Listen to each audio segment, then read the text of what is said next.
عروسک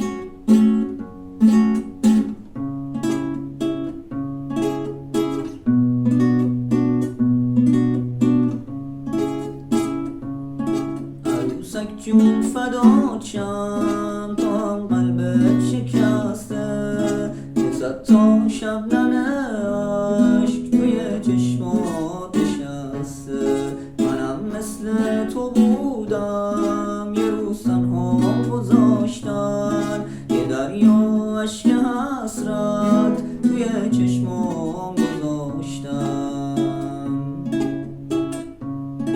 چه تهمت ها شنیدی، چه تلخی ها چشیدی، عروسک جون تو میدونی چه حسرت ها کشیدی. عروسک جون زمونه منو این گوشه انداخت، به جای هجله بخت برام زندونم ساخت. بمیره اون که میخواست ما رو گریون ببینه، سرای سینه هامونو زبر بیرون